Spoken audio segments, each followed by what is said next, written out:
जय शनि देव। शनिवार व्रत कथा। एक समय स्वर्गलोक में सबसे बड़ा कौन के प्रश्न पर 9 ग्रहों में वाद विवाद हो गया। विवाद इतना बढ़ा कि परस्पर भयंकर युद्ध की स्थिति बन गई। निर्णय के लिए सभी देवता देवराज इंद्र के पास पहुंचे और बोले, हे देवराज, आपको निर्णय करना होगा कि हम में से सबसे बड़ा कौन है। देवताओं का प्रश्न सुनकर देवराज इंद्र उलझन में पड़ गए। इंद्र बोले, मैं इस प्रश्न का उत्तर देने में असमर्थ हूँ। हम सभी पृथ्वीलोक में उज्जयिनी नगरी में राजा विक्रमादित्य के पास चलते हैं। देवराज इंद्र सहित सभी ग्रह देवता उज्जयिनी नगरी पहुंचे।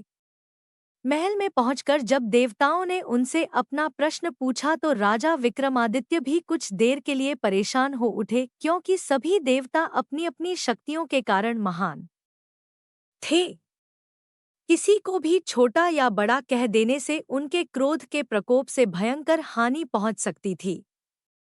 अचानक राजा विक्रमादित्य को एक उपाय सूझा और उन्होंने विभिन्न धातुओं स्वर्ण, रजत, चांदी, कांसा, ताम्र, तांबा, सीसा, रांगा, जस्ता, अभ्रक व लोहे के 9 आसन बनवाए। धातुओं के गुणों के अनुसार सभी आसनों को एक दूसरे के पीछे रखवाकर उन्होंने देवताओं को अपने अपने सिंहासन पर बैठने को कहा। देवताओं के बैठने के बाद राजा विक्रमादित्य ने कहा, आपका निर्णय तो स्वयं हो गया। जो सबसे पहले सिंहासन पर विराजमान है वही सबसे बड़ा है।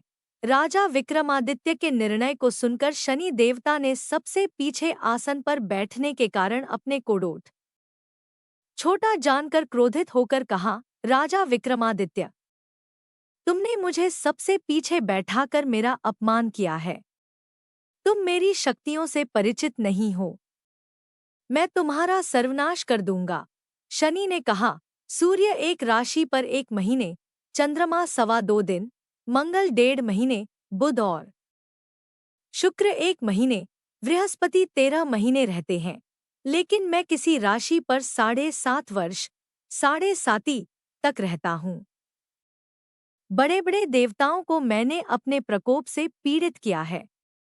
राम को 7.5 के कारण ही वन में जाकर रहना पड़ा और रावण को 7.5 के कारण ही युद्ध में मृत्यु का शिकार बनना पड़ा। राजा, अब तू भी मेरे प्रकोप से नहीं बच सकेगा। इसके बाद अन्य ग्रहों के देवता तो प्रसन्नता के साथ चले गए, परंतु शनिदेव बड़े क्रोध के साथ वहां से विदा हुए। राजा विक्रमादित्य पहले की तरह ही न्याय करते रहे। उनके राज्य में सभी स्त्री पुरुष बहुत आनंद से जीवनयापन कर रहे थे। कुछ दिन ऐसे ही बीत गए। उधर शनि देवता अपने अपमान को भूले नहीं थे। विक्रमादित्य से बदला लेने के लिए एक दिन शनिदेव ने घोड़े के व्यापारी का रूप धारण किया और बहुत से घोड़ों के साथ उज्जयिनी नगरी पहुंचे। राजा विक्रमादित्य ने राज्य में किसी घोड़े के व्यापारी के आने का समाचार सुना तो अपने अश्वपाल को कुछ घोड़े खरीदने के लिए भेजा। घोड़े बहुत कीमती थे। अश्वपाल ने जब वापस लौटकर इस संबंध में बताया तो राजा विक्रमादित्य ने स्वयं आकर एक सुंदर व शक्तिशाली घोड़े को पसंद किया। घोड़े की चाल देखने के लिए राजा उस घोड़े पर सवार हुए तो वह घोड़ा बिजली की गति से दौड़ पड़ा। तेजी से दौड़ता घोड़ा राजा को दूर एक जंगल में ले गया और फिर राजा को वहां गिराकर जंगल में कहीं गायब हो गया। राजा अपने नगर को लौटने के लिए जंगल में भटकने लगा, लेकिन उन्हें लौटने का कोई रास्ता नहीं मिला। राजा को भूख प्यास लगाई। बहुत घूमने पर उसे एक चरवाहा मिला। राजा ने उससे पानी मांगा। पानी पीकर राजा ने उस चरवाहे को अपनी अंगूठी दे दी। फिर उससे रास्ता पूछकर वह जंगल से निकलकर पास के नगर में पहुंचा। राजा ने एक सेठ की दुकान पर बैठकर कुछ देर आराम किया। उस सेठ ने राजा से बातचीत की तो राजा ने उसे बताया कि मैं उज्जयिनी नगरी से आया हूँ। राजा के कुछ देर दुकान पर बैठने से सेठ जी की बहुत बिक्री हुई। सेठ ने राजा को बहुत भाग्यवान समझा और खुश होकर उसे अपने घर भोजन के लिए ले गया। सेठ के घर में सोने का एक हार खूंटी पर लटका हुआ था। राजा को उस कमरे में छोड़कर सेठ कुछ देर के लिए बाहर गया। तभी एक आश्चर्यजनक घटना घटी। राजा के देखते देखते सोने के उस हार को खूंटी निगल गई। सेठ ने कमरे में लौटकर हार को गायब देखा तो चोरी का संदेह राजा पर ही किया, क्योंकि उस कमरे में राजा ही अकेला बैठा था। सेठ ने अपने नौकरों से कहा कि इस परदेसी को रस्सियों से बांधकर नगर के राजा के पास ले चलो। राजा ने विक्रमादित्य से हार के बारे में पूछा तो उसने बताया कि उसके देखते ही देखते खूंटी ने हार को निगल लिया था। इस पर राजा ने क्रोधित होकर चोरी करने के अपराध में विक्रमादित्य के हाथ पांव काटने का आदेश दे दिया। राजा विक्रमादित्य के हाथ पांव काटकर उसे नगर की सड़क पर छोड़ दिया गया। कुछ दिन बाद एक तेली उसे उठाकर अपने घर ले गया और उसे अपने कोल्हू पर बैठा दिया। राजा आवाज देकर बैलों को हाँकता रहता। इस तरह तेली का बैल चलता रहा और राजा को भोजन मिलता रहा। शनि के प्रकोप की 7.5 पूरी होने पर वर्षा ऋतु प्रारंभ हुई। राजा विक्रमादित्य एक रात मेघ मल्हार गा रहा था कि तभी नगर के राजा की लड़की राजकुमारी मोहिनी रथ पर सवार उस तेली के घर के पास से गुजरी। उसने मेघ मल्हार सुना तो उसे बहुत अच्छा लगा और दासी को डोट भेजकर गाने वाले को बुला लाने को कहा। दासी ने लौटकर राजकुमारी को अपंग राजा के बारे में सब कुछ बता दिया। राजकुमारी उसके मेघ मल्हार से बहुत मोहित हुई। अतः उसने सब कुछ जानकर भी अपंग राजा से विवाह करने का निश्चय कर लिया। राजकुमारी ने अपने माता पिता से जब यह बात कही तो वे हैरान रह गए। रानी ने मोहिनी को समझाया, बेटी, तेरे भाग्य में तो किसी राजा की रानी होना लिखा है, फिर तू उस अपंग से विवाह करके अपने पांव पर कुल्हाड़ी क्यों मार रही है? राजकुमारी ने अपनी जिद नहीं छोड़ी। अपनी जिद पूरी कराने के लिए उसने भोजन करना छोड़ दिया और प्राण त्याग देने का निश्चय कर लिया। आखिर राजा रानी को विवश होकर अपंग विक्रमादित्य से राजकुमारी का विवाह करना पड़ा। विवाह के बाद राजा विक्रमादित्य और राजकुमारी तेली के घर में रहने लगे। उसी रात स्वप्न में शनिदेव ने राजा से कहा, राजा, तुमने मेरा प्रकोप देख लिया। मैंने तुम्हें अपने अपमान का दंड दिया है। राजा ने शनिदेव से क्षमा करने को कहा और प्रार्थना की, हे शनिदेव, आपने जितना दुख मुझे दिया है अन्य किसी को न देना।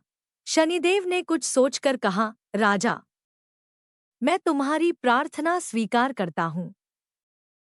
जो कोई स्त्री पुरुष मेरी पूजा करेगा, शनिवार को व्रत करके मेरी व्रत कथा सुनेगा, उस पर मेरी अनुकंपा बनी रहेगी।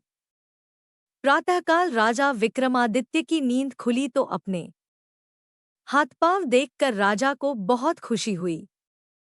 उसने मन ही मन शनिदेव को प्रणाम किया। राजकुमारी भी राजा के हाथ-पांव सही सलामत देखकर आश्चर्य में डूब गई। तब राजा विक्रमादित्य ने अपना परिचय देते हुए शनिदेव के प्रकोप की सारी कहानी सुनाई। सेठ को जब इस बात का पता चला तो दौड़ता हुआ तेली के घर पहुंचा और राजा के चरणों में गिरकर क्षमा मांगने लगा। राजा ने उसे क्षमा कर दिया, क्योंकि यह सब तो शनिदेव के प्रकोप के कारण हुआ था। सेठ राजा को अपने घर ले गया और उसे भोजन कराया। भोजन करते समय वहां एक आश्चर्यजनक घटना घटी।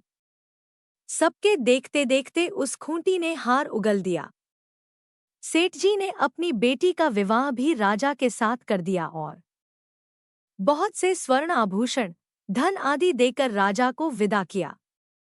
राजा विक्रमादित्य राजकुमारी मोहिनी और सेठ की बेटी के साथ उज्जैनी पहुंचे तो नगरवासियों ने हर्ष से उनका स्वागत किया। अगले दिन राजा विक्रमादित्य ने पूरे राज्य में घोषणा कराई कि शनिदेव सब देवों में सर्वश्रेष्ठ हैं। प्रत्येक स्त्री पुरुष शनिवार को उनका व्रत करें और व्रत कथा अवश्य सुनें। राजा विक्रमादित्य की घोषणा से शनिदेव बहुत प्रसन्न हुए। शनिवार का व्रत करने और व्रत कथा सुनने के कारण सभी लोगों की मनोकामनाएं शनिदेव की अनुकंपा से पूरी होने लगी। सभी लोग आनंदपूर्वक रहने लगे। शनि चालीसा। जय गणेश गिरिजा सुवन मंगल करण कृपाल, दीनन के दुख दूर करी, कीजे नाथ निहाल। जय जय श्री शनिदेव प्रभु, सुनो विनय महाराज, करहु कृपा है रवि तनय, राखो जन की लाज। जयति जयति शनिदेव दयाला, करत सदा भक्तन प्रतिपाला। चारी भुजा तनु श्याम विराजे, माथे रतन मुकुट छबी, छाजय परम विशाल मनोहर भाला। टेढ़ी दृष्टि भ्रिकुटी विकराला, कुंडल श्रवण चमाचम चमके, ही माल मुक्तन मणि दमके। कर में गदा त्रिशूल कुठारा, पल बिच करे अरिहिंग संहारा। पिंगल कृष्णो छाया नंदन, यम कोणस्थ रौद्र दुखभंजन। सौरी मंद शनि दशनामा, भानुपुत्र पूजहीं सब कामा। जा पर प्रभु प्रसन्न में जाहीं, रंकहो राव करे क्षण माही। पर्वत हूँ तृण होई निहारत, तृणों को पर्वत करी डारत। राज मिलत बन राम है दीन हयो, कैकेहू की मति हरी लीन हयो। बनहू में मृग कपट दिखाई, मातु जानकी गई चुराई। लखनहिंग शक्ति विकल करिडारा, मचिगा दल में हाहाकारा। रावण की गतिमती बौराई, रामचंद्र सो बैर बढ़ाई। दियो कीट करी कंचन लंका, बजी बजरंग बीर की डंका। नृप विक्रम पर तुही पगुधारा, चित्र मयूर निगली गै हारा। हार नौलखा लाग्यो चोरी, हाथ पैर डरवायो। तोरी भारी दशा निकृष्ट दिखायो, तेली ही घर कोल्हू चलवायो। विनय राग दीपक मह कीन हयो, तब प्रसन्न प्रभु वै सुख दीन हयो। हरिश्चंद्र नृप नारी बिकानी, आप हो भरे डोम घर पानी। तैसे नल पर दशा सिरानी, भूंजी मीन कूद गई पानी। श्री शंकर ही गहयो जब जाई, पार्वती को सती कराई तनिक। विलोकत ही करी रीसा, न भूड़ी गयो गौरसुत सीसा। पांडव पर भय दशा तुम्हारी, बची द्रौपदी होती उघारी। कौरव के भी गति मति मार्यो, युद्ध महाभारत करी डार्यो। रवि कहे मुख मह धरी तत्काला, लेकर कूदी पर्यो पाताला। शेष देवल की विनती लाई, रवि को मुखते दियो छुड़ाई। वाहन प्रभु के साथ सुजाना, जग दिग्गज गर्दब मृगस्वाना। जम्बुक सिंह आदि नखधारी, सोफल ज्योतिष कहत पुकारी। गज वाहन लक्ष्मी गृह आवे, हाय ते सुख संपत्ति।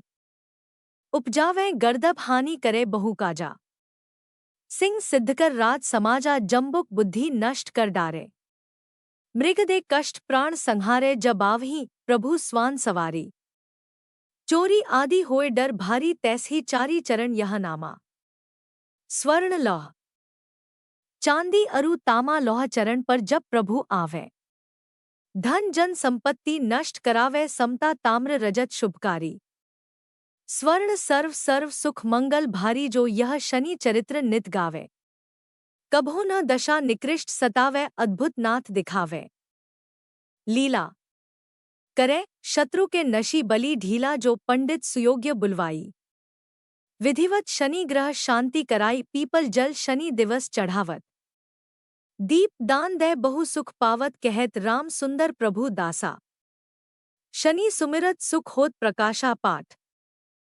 शनिश्चर देव को की हो भक्त तैयार, करत पाठ 40 दिन हो भवसागर पार।